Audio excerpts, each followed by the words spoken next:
Good morning to both of you. We are seeing our first parishioners come by and just put some flowers, add a candles to St. Patrick's Cathedral as they are just waiting to hear from Cardinal Dolan. Mass happens later this morning, and we also expect to hear from Cardinal Dolan maybe around 7:20 this morning. We're expecting him after Mass to talk about possibly his plans for going to Rome. We know the announcement of the pontiff's passing came down at 9:45 this morning, which was Italian time, about 2 hours ago at this point. On Easter Monday, Cardinal Kevin Farrell made that announcement saying, "Dearest brothers and sisters, with deep sorrow, I must announce the death of our Holy Father Francis." At 7:35 this morning, the Bishop of Rome, Francis, returned to the house of the Father. His entire life was dedicated to the service of the Lord and of his church. He taught us to live with the values of the gospel, with fidelity, courage, and universal love, especially in favor of the poorest and most marginalized.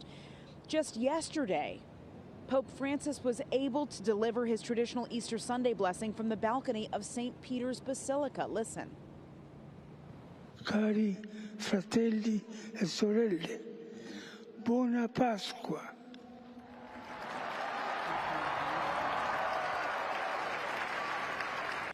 In that message included wishes to end wars in the Middle East, Europe, and Africa. Pope Francis had just recently recovered from double pneumonia, and despite his health issues, he kept a very busy schedule from his wheelchair. On Easter Sunday, Pope Francis also met with Vice President J.D. Vance. His Holy Press Office said it was a cordial and brief conversation with Easter greetings and an exchange of views on countries affected by war as well as immigration issues. In the video released, you can hear Vice President Vance telling the Holy Father that he prays for his good health every day. Pope Francis then offered some Easter chocolates for Vance's children. On Good Friday, Pope Francis prayed with those gathered in St. Peter's Basilica. On Holy Thursday, he met with about 70 inmates at a prison in Rome. Traditionally on Holy Thursday, what we've seen in the past is the Pope washing feet of the inmates, and he said this year he was unable to do that, but he still wanted to be there with those serving time and praying among them. On Palm Sunday, the pontiff also appeared at a mass in St. Peter's Square, greeting thousands gathered for service. All of this despite his health issues. You may recall Pope Francis had spent more than 5 weeks in the hospital, at times in the ICU, after being diagnosed with bilateral pneumonia. He was released back in March. Pope Francis was 88 years old, born Jorge Mario Bergoglio to Italian parents that emigrated to Argentina. He grew to become a reformer of the Catholic Church, bringing inclusivity in a way that challenged the Vatican's policy for more than a decade. And of course, as we know, burial plans will be announced soon. His body will lie in state at the Vatican in an open casket, we're told.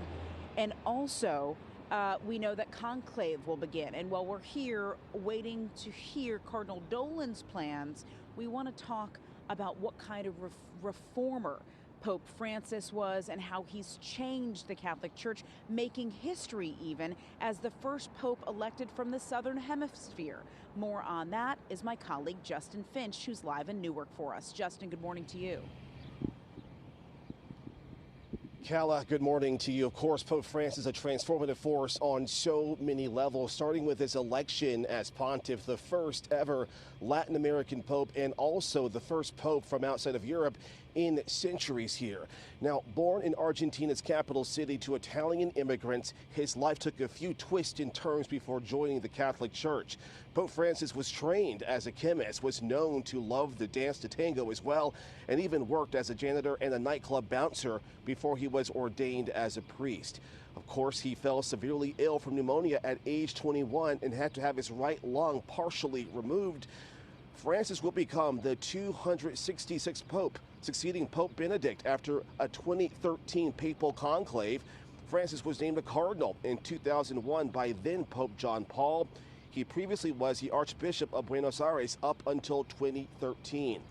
In his 12 years as Pope, Francis leaves a layered legacy, winning praise for efforts to forge a more progressive church, but also criticism for his handling of church sex abuse allegations. Of course, he was released from the hospital back in March and said something of a final farewell to the faithful in St. Peter's Square on Easter Sunday. Now, back out live here at the Cathedral Basilica in Newark, many are expected to come out and pay their respects to the Pope here in the church when it opens later this morning. Of course, he has touched so many around the world, and the tri-state is no exception. We're live here in Newark. Justin Fitch, Pix 11 News. Back inside to you.